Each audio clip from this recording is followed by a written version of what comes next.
पढ़ना चाहते हैं इलेक्ट्रोलाइटिक कंडक्शन के बारे में, सबसे पहले तो ये पता होना चाहिए कि कंडक्शन का क्या मतलब है। कंडक्शन का मतलब ये है कि किसी चीज़ का एक जगह से दूसरी जगह मूव हो जाना, फ्लो कर जाना। फॉर एग्जांपल अगर मैं किसी मेटल की बात करूं, उसको हम एक एंड से हीट करें तो हीट ट्रैवल करती हुई दूसरे एंड तक पहुंच जाएगी। तो हम कह सकते हैं कि ये मेटल हीट को कंडक्ट करने के काबिल है। इसी तरह दूसरी टाइप ऑफ कंडक्शन होती है करंट की। अगर हम मेटल को एक साइड पे करंट दें तो दूसरे एंड पे भी करंट पहुंच जाएगा। इसका मतलब उसने करंट को भी कंडक्ट किया, यानी गुजरने दिया। इलेक्ट्रिक करंट क्या होता है? इलेक्ट्रिक करंट की डेफिनेशन अगर हम देखें तो वो बनती है फ्लो ऑफ चार्जेस। अब चार्जेस जो हैं वो इलेक्ट्रॉन्स भी हो सकते हैं and positive and negative ions भी हो सकते हैं।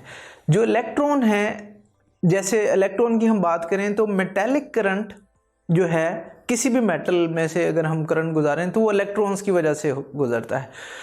हमें बड़े अच्छे से पता है चैप्टर नंबर 4 से कि जो मेटल्स हैं उन्हें मेटल कहते ही इसलिए हैं क्योंकि उसके अंदर बहुत सारे फ्री इलेक्ट्रॉन्स होते हैं, और जब हम उन पे वोल्टेज अप्लाई करते हैं तो इलेक्ट्रॉन्स मूव करने लग जाते हैं। तो मूवमेंट ऑफ इलेक्ट्रॉन जो है वो इलेक्ट्रिक या मेटालिक करंट कहलाती है। और ये चूंकि इलेक्ट्रॉन्स की वजह से कंडक्शन हो रही है तो इस कंडक्शन को हम इलेक्ट्रॉनिक कंडक्शन कहते हैं। इसके अलावा अगर हम पॉजिटिव एंड नेगेटिव आयंस की बात करें तो ऐसी चीज़ जिसके अंदर पॉजिटिव और नेगेटिव आयंस फ्रीली मूव कर रहे हों उसे हम इलेक्ट्रोलाइट कहते हैं। और अगर अब हम इन इलेक्ट्रोलाइट्स के ऊपर वोल्टेज अप्लाई करें या ये जो पॉजिटिव और नेगेटिव आयंस हैं मूव करने लगें पॉजिटिव या नेगेटिव प्लेट की तरफ, तो हम कहेंगे ये इलेक्ट्रोलाइटिक कंडक्शन है। करंट गुजरेगा in the forms of positive and negative ions. अब ये जो इलेक्ट्रोलाइट्स हैं ये in the form of solution भी हो सकते हैं या फ्यूज्ड स्टेट में भी हो सकते हैं। फ्यूज स्टेट का क्या मतलब है? हम कोई सॉल्ट लें और उसे अगर हम मेल्ट कर दें तो वो जेल टाइप शक्ल में आ जाएगा, यानी मेल्ट फॉर्म में आ जाएगा। उस मेल्टेड फॉर्म को या उस मेल्टेड सॉलिड को हम कहते हैं ये फ्यूज्ड स्टेट है, और उसके अंदर भी पॉजिटिव एंड नेगेटिव आयंस ही होंगे।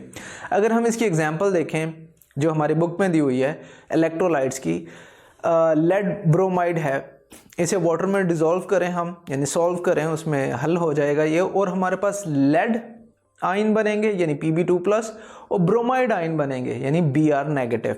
इसी तरह अगर हम सोडियम क्लोराइड का अब आप देखें PbR2 के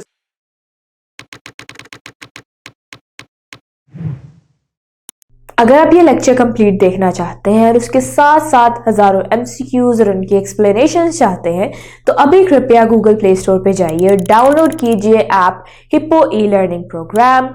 खुद भी इसे इस्तेमाल करें और इसके साथ साथ अपने फ्रेंड्स और अपने क्लास फेलो को भी अनुशंसा करें।